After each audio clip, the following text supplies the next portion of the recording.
Put one of those chips on top of that glass.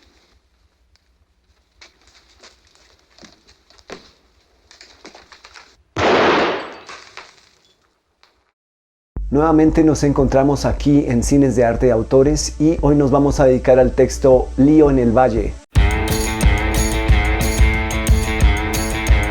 Este es un texto breve que apareció en France Observateur en agosto de 1958, unos meses antes de la muerte de André Bazin. Bazin se acerca a la película The Shipman, traducida al español como Lío en el Valle o Furia en el Valle, de George Marshall. En este texto André Bazin va a resaltar algunos aspectos claves que harían de esta película una obra singular dentro del género western. Dice Bazin: es la historia de una testarudez absurda. Contra toda lógica, incluso contra su interés, Glenn Ford ha decidido criar sus ovejas en un rincón donde solo hay ganado vacuno. Los cowboys desprecian a los pastores y el cordero es un animal innoble que echa a perder los pastizales. El recién llegado tendrá a todo el mundo en su contra y sobre todo a un cierto, entre comillas, coronel dueño del país. Ya se sabe lo que todo esto quiere decir en un western. Resulta más absurdo que inverosímil el que este hombre solo pueda engordar sus corderos cuando todo el mundo quiere que mueran, ellos y su pastor. No podemos, sin embargo, poner en duda que mantendrá su decisión, aunque se produzcan algunos estropicios y los corderos tengan que ser embarcados y desembarcados del tren unas cuantas veces. Si ustedes vieron esta película The Shipman o Lío en el Valle, Furia en el Valle, recordarán qué testarudo, qué terco es este señor Jason Sweet que llega a este pueblo a contarle primero a todo el mundo que va a desembarcar sus ovejas y tratar de evitar los problemas antes que sucedan. Para esto va a buscar al bravucón del pueblo y va a enfrentarlo y a ganarle una pelea antes que pueda ocurrir algún conflicto.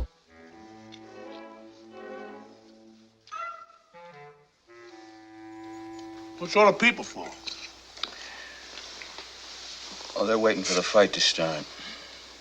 What fight? Pareciera que estamos ante una lista de convenciones y códigos del género ante la cual Jason Sweet va a estar tachando los posibles problemas que se le van a presentar y los va a estar buscando y enfrentando. Es un checklist de todos los, digámoslo así, clichés del mismo western. Y hay que rescatar esto porque nos anima de entrada a imaginar qué es lo que puede pasar con este forastero y hacia dónde puede redirigir la historia. Si bien estar buscando la causa de los problemas antes de que sucedan es una apuesta narrativa bastante singular, bastante estimulante, pues vamos a ver que las acciones se van a desarrollar realmente tal como se esperan. Y les dejo a ustedes la pregunta evidente que va a surgir: ¿estaban esperando realmente que pasara lo que tenía que pasar? ¿Los ha tomado por sorpresa? ¿Ha desafiado sus expectativas? ¿O precisamente la película es predecible sabiendo que la estructura de por sí de muchos relatos es también predecible? Dice Bazin: el atractivo de este film tiene su justificación. En primer lugar, el tono, de un humor desenvuelto, inteligente, sin ser intelectual y que supone un conocimiento superior de los recursos del western. No tanto para servirlos, ya lo he dicho antes, como para servirse de ellos con otros fines. Humor ayudado por un diálogo delicioso digno de la maravillosa comedia americana. Y como no ustedes y yo lo sabemos, el humor o lo humorístico en una película pues va a depender en gran parte de la cultura, en gran parte de las afinidades dentro de una cultura. Entonces para algunos de nosotros esto podrá ser divertido, para otros quizás no. Depende de la noción y de las aproximaciones que ustedes tengan de lo que puede ser o debe ser la ironía. El hecho de que un desconocido aparezca en el pueblo y empiece a buscar a las personas que le pueden causar problemas y a tratar de amedrentarlas y tratar de neutralizarlas agresivamente puede tener una connotación humorística como puede tener una connotación distinta dependiendo de la cultura de donde se le mire. Un hombre que aparece de la nada para agredir a quienes supuestamente le van a causar problemas en el futuro puede ser el germen de la comicidad o puede ser el germen de la tragedia, ¿verdad? Lo interesante de esta película es que se sirve de oposiciones y dicotomías que hemos visto ya en otras obras del género western.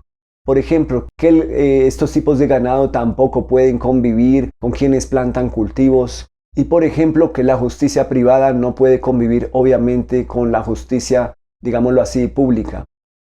Ya en los capítulos que dedicamos al estudio de algunos westerns por parte de Bazán, se refería a él y quizás defendía aquellas películas del género en donde no había una tesis social, no había una problemática externa al western. Bazán ya resaltaba aquellas películas que construían historias, que construían estructuras a partir de elementos aparentemente que solo existen dentro del género western. Y aquí vale la pena entonces contrastar esta película Lío en el Valle o Furia en el Valle con otras películas en donde veamos la llegada de forasteros, en donde se vean estas oposiciones entre los poderes públicos y privados, donde se vean las oposiciones entre los propósitos de la tierra, entre la tenencia de la tierra, los dueños de la tierra y quienes tienen derechos sobre la tierra. Si en una película como The Westerner de William Wyler ya veíamos la oposición entre los que crían ganado vacuno y la gente que se quiere establecer a partir de cultivos y cómo un incendio provocado suscita básicamente el clímax de la película, aquí en Lío en el Valle vamos a ver cómo la oposición entre el ganado vacuno y la cría de ovejas pues suscita también unos conflictos que para algunos de ustedes quizás pueden ser bastante exagerados o que se podrían resolver de otra manera. Pero en sí, ¿en dónde está expresado, digámoslo así, el conflicto central de esta película? Estaría expresado este conflicto central más bien en la testarudez, en la terquedad de Jason Sweet al querer pasar por encima de todos los intereses de los demás, públicos o privados, y querer imponer su cría de ovejas en estos terrenos. Estaría expresado el conflicto central de esta película en una revancha de Jason Sweet hacia el coronel, porque sabemos que ya se conocieron en el pasado, pero no tenemos bastantes indicios de qué fue lo que pasó previamente entre los dos. ¿Y qué opinan también ustedes del personaje que aparece hacia el final de la película y del cual sabemos por boca de Jason que fue el que mató a su antigua prometida y que por ende habrá un ajuste de cuentas?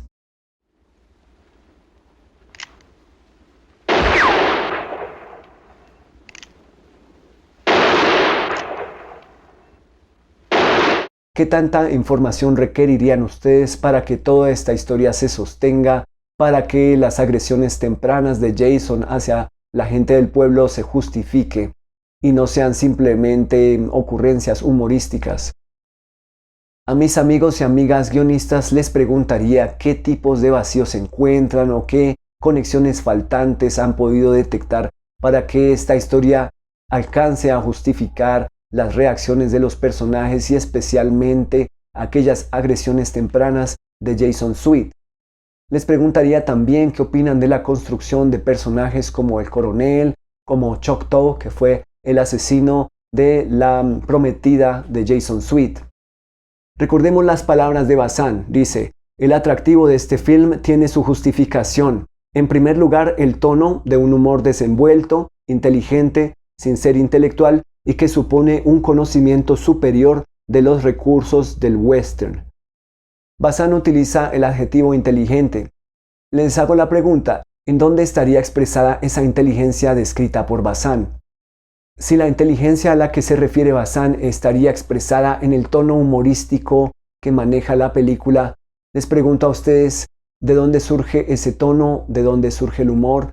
¿Es Jason Sweet el único que puede hacer aquellos apuntes sarcásticos, irónicos? Puede salir aquella ironía del coronel, puede también salir del sheriff cuando dice que se va a pescar, puede salir la ironía también de aquel señor que no le quiere vender las provisiones a Jason.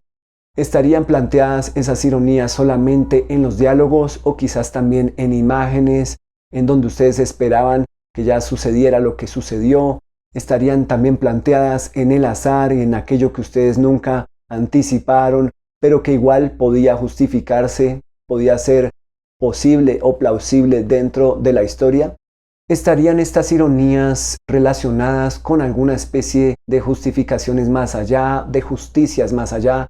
Podemos decir que aquel sobre el cual recayó la ironía era porque se lo merecía, porque había hecho alguna mala acción quizás en el pasado, como Choctaw el asesino, como el coronel. ¿Qué opinan ustedes acerca de las ironías de la justicia en esta película? de los ajustes de cuentas a su debido tiempo y con el tono de ironía que ocurren en este film?